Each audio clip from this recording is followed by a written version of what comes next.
അസ്സലാമു അലൈക്കും. പ്രിയമുള്ളവരെ, ഇന്നിവിടെ കാണിക്കുവാനുള്ളത് തട്ടിപ്പിൻ്റെ വേറൊരു മുഖമാണ്. മുസ്ലിം വേഷധാരികളായിക്കൊണ്ട് വെള്ളയിട്ടിട്ടൊരു വെള്ളക്കെട്ടും കെട്ടിക്കൊണ്ട് വീടുകളിൽ പിരിവിനായി ചെല്ലുന്ന മുസ്ലിയാക്കന്മാർ, അവർ വീട്ടിൽ നിന്ന് കിട്ടുന്ന പണം അതിന് പുറമെ ആ വീട്ടിൽ നിന്ന് എന്തൊക്കെ അടിച്ചു മാറ്റാമെന്ന് നോക്കുന്ന ചില കാര്യങ്ങൾ അത് വീഡിയോ സഹിതം തന്നെ കാണിക്കാം. കണ്ടു നോക്കാം നമുക്ക് ആദ്യം എന്താണ് അവിടെ സംഭവിക്കുന്നത് എന്നുള്ളത്. അവിടെ പോയിട്ട് ഒരു പ്രായമായൊരു ഉമ്മയാണുള്ളത്. ആ ഉമ്മാൻ്റെ അടുത്ത് എന്തോ ഒരു നോട്ടീസ് കാണിച്ചു കൊടുക്കുന്നുണ്ട്. ബാഗൊക്കെ തൂക്കിക്കണു. ഒരു മുസ്ലിയാരുണ്ട്, മറ്റൊരു മുസ്ലിയാർ ബാക്കിലാണ്. അതിന് ഓടാൻ തയ്യാറായിട്ട് ബാക്കിൽ നിൽക്കണമെന്ന് അറിയില്ല.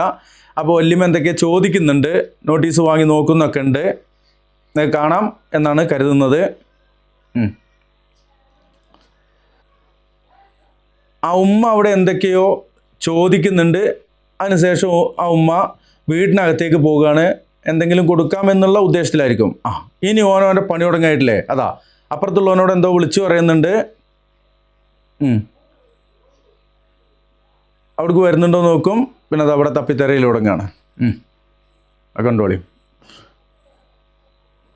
ഈ വേഷം കെട്ടിയത്യങ്ങളിൽ ബഹുഭൂരിപക്ഷം ഇതാണ് സ്വഭാവം എന്നുള്ളത് മനസ്സിലാക്കാൻ വേണ്ടിയിട്ടാണ് ഈ വീഡിയോ കാണിക്കുന്നത്.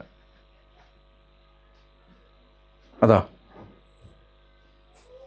വിളിക്കുന്നുണ്ട്, മറ്റവനെ വിളിക്കുന്നുണ്ട്. ഞാൻ ഇവിടെ അതാ തുറന്നു ഉള്ളിക്ക് നോക്കി.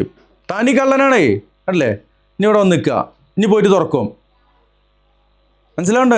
തുറക്കണോ എന്തോ ഒരു കവറിൽ കൈയിട്ട് മാന്തണോ? എന്താണ് ഇവൻ്റെയൊക്കെ ആവശ്യം? ഇവന് പിരിവിനാ പോയി. അതാ അവിടെ നാൾ വരുന്നുണ്ട് നോക്കി. അതാ വീണ്ടും അവിടേക്ക് പോകണു.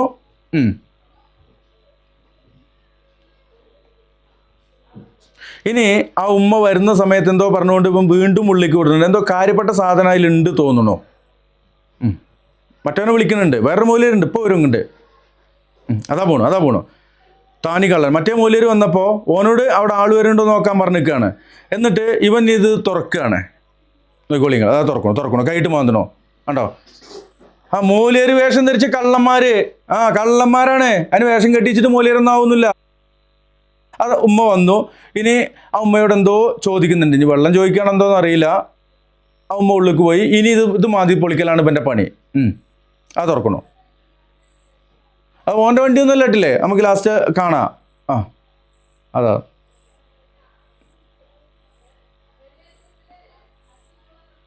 ഒന്നും കിട്ടിയില്ല. അതിൽ കാര്യപ്പെട്ടതൊന്നും ഇല്ല തോന്നണോ.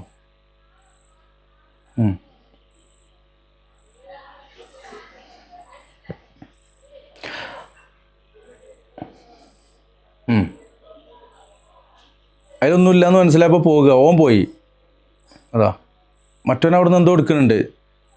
ആണല്ലേ, ഇരുന്നിക്കണല്ലേ, ചെരുപ്പ് എടുക്കുക. അതാ വിട്ടോ. എന്നിട്ട് ഒരു വഴി കൂടി അല്ല പോണത്, വീടിൻ്റെ ബാക്കിലേക്കാണ് പോണത്. ആ വല്യമ്മ കാര്യമായിട്ട് സ്വർണ്ണമൊന്നും ഇട്ടിട്ടില്ല ഒന്നും, അല്ലെങ്കിൽ ഒക്കെ വലിച്ചു പൊടിച്ച് പോകും. ആ വല്യമ്മ വരുമ്പോൾ വിറ്റ ബാക്കിൽ നിന്നാണ് വരുന്നത്. പൈസ ഇട്ടി ഇവറ്റക്ക് എന്താണ് വീടിൻ്റെ ബാക്കിൽ കാര്യം? ഇനി രണ്ടാളും അങ്ങോട്ട് വരുന്നോ അല്ലേ, പോയി. അതുപോലെ വണ്ടിയൊന്നും അല്ലായിരുന്നു അത്, ആ വീട്ടിൽ നിർത്തിയിട്ട വണ്ടിയായിരുന്നു. അതിൽ കാര്യപ്പെട്ട ഒന്നും ഇല്ലാത്തത് കൊണ്ട് ഒന്നും കിട്ടിയില്ല തോന്നുന്നുണ്ട്. ഇത് സ്ഥിരമായിട്ട് നടന്നുകൊണ്ടിരിക്കുന്നതാണ്. ഇനി മറ്റൊരു വീഡിയോ ആണ് പ്രിയമുള്ളവരെ കാണിക്കുവാനുള്ളത്. അത് വേറൊരു കാറ്റഗറിയാണ്. കണ്ടു നോക്കൂ നിങ്ങൾ. നമ്മുടെ ഒരു സഹോദരനാണ് കേട്ടോ. നമ്മുടെ ഒരു സഹോദരൻ്റെ വീട്ടിൽ വന്നതാണ് രാവിലെ പിരിവായിട്ട്. എത്ര നാളെ നീ ഈ പിരിവായിട്ട് ഇവിടെ എത്തുന്നു?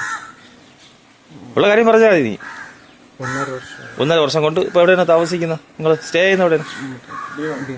നീ കയ്യിലിരിക്കുന്ന എന്തിനാണ് ഒന്ന് പറഞ്ഞാൽ മതി. വേറെ ഒന്നും പറയണ്ട. നീ നിർബന്ധം കാര്യം പറഞ്ഞാൽ മതി. മദ്യവും അത് ചൈനീക്കനിയാ.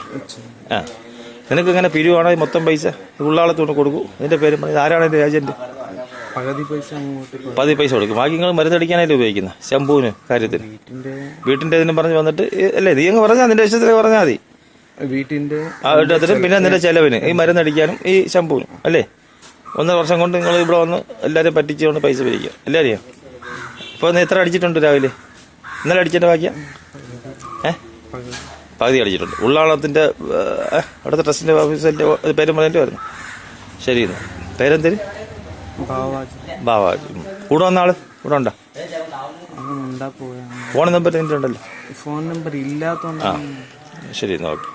എന്താണെന്നറിയോ, ഇതുപോലെ നമ്മൾ നേരത്തെ കണ്ട പോലെ തന്നെ ബാഗും തൂക്കി ഇറങ്ങിയിരിക്കുകയാണ്, പിരിവിനിറങ്ങിക്കുക, ഒരു സ്ഥാപനത്തിൻ്റെ പേരിൽ പിരിവിനിറങ്ങിക്കുക. എന്താണ് കയ്യിൽ? പൈൻറ്റ് കുപ്പി പൊട്ടിച്ചിട്ട് ഈ ജ്യൂസിൻ്റെ കുപ്പിയിലാക്കിക്കുക. അപ്പോൾ പെട്ടെന്ന് ശ്രദ്ധയിൽ പെടുമല്ലോ. പൈൻറ്റിൻ്റെ കുപ്പിയാകുമ്പോൾ കുറച്ച് വലിപ്പം ഉണ്ടാവുമല്ലോ, അതിന് കുറച്ച് അടിച്ചുകൊണ്ട് രാവിലെ, എന്നിട്ട് ഉച്ചക്ക് അടിക്കാനുള്ള ബാക്കിയാണ് കയ്യിലുള്ളത്. ഇനി നാളേക്കൽക്കിന് വാങ്ങാനുള്ള പിരിവിനാണോ നടന്നുകൊണ്ടിരിക്കുന്നത്. അവൻ പറയുന്നത് എന്താണ്? എന്തോ ഒരു സ്ഥാപനത്തിൻ്റെ പിരിവിനിറങ്ങിക്കുക. അവൻ്റെ രൂപം എന്താണ്? ഇതാണ് ഇവരുടെയൊക്കെ അവസ്ഥ എന്നുള്ളതാണ്. റമദാൻ മാസത്തിൽ അടുത്ത് വരുമ്പോൾ ശ്രദ്ധിക്കുക. പരമാവധി നിങ്ങൾ നിങ്ങളുടെ സമ്പത്ത് സംരക്ഷിക്കുക, ശ്രദ്ധിച്ച് ഉപയോഗിക്കുക എന്നൊക്കെ പറയാൻ വേണ്ടിയിട്ടായിരുന്നു. ഇതാരും കുറ്റപ്പെടുത്താനൊന്നുമല്ല. ഇത് ഈ കോലത്തിലാണ്. ഇതിനെതിരെ ഇവരിൽ ആരും മിണ്ടുന്നില്ല. നമ്മൾ ഇതൊക്കെ കിട്ടിയിട്ട് കുറേ ദിവസങ്ങളായാലോ, എന്തുകൊണ്ടത് പറയാത്ത? ഇവരാരെങ്കിലും ഇതൊന്ന് പറയുന്നു കരുതിയിട്ടിരിക്കുകയായിരുന്നോ? ഈ കൂട്ടത്തിൽ നിന്ന് ആരും പറയുന്നില്ല. കാര്യം എന്താണെന്നറിയോ? ഇത് പറഞ്ഞ ഇവരിലുള്ളതും ഒക്കെ അങ്ങനെയൊക്കെ തന്നെ ആയിരിക്കും എന്നുള്ള ആ ഒരു ഇതുകൊണ്ടാണ് നമുക്കിത് പറയാതിരിക്കാൻ കഴിയില്ല. നമുക്ക് കാണുന്നവർക്ക് പല ആളുകളും അയച്ചു തരുമ്പോൾ നമ്മളൊന്ന് വെയിറ്റ് ചെയ്യുന്നുണ്ട്. ഇവർ തന്നെ ഇതൊന്ന് വിളിച്ച് പറയുകയാണെങ്കിൽ നമുക്കിത് പറയേണ്ടി വരില്ലല്ലോ എന്നുള്ള ആ ഒരു ഉദ്ദേശത്തിൽ. പക്ഷേ ഇവർ നമ്മളെയും കൊണ്ട് പറയിപ്പിച്ചേ അടങ്ങൂ എന്നുള്ള ആ ഒരു കാര്യമാണ് ഇതിൽ നിന്നൊക്കെ മനസ്സിലായത്. നിങ്ങൾക്ക് കാര്യം മനസ്സിലായി എന്നാണ് കരുതുന്നത്. ഇൻഷാ അല്ലാഹ് ഈ വീഡിയോ വൈൻഡപ്പ് ചെയ്യുന്നു. അസ്സലാമു അലൈക്കും വറഹ്മത്തുള്ളാഹി.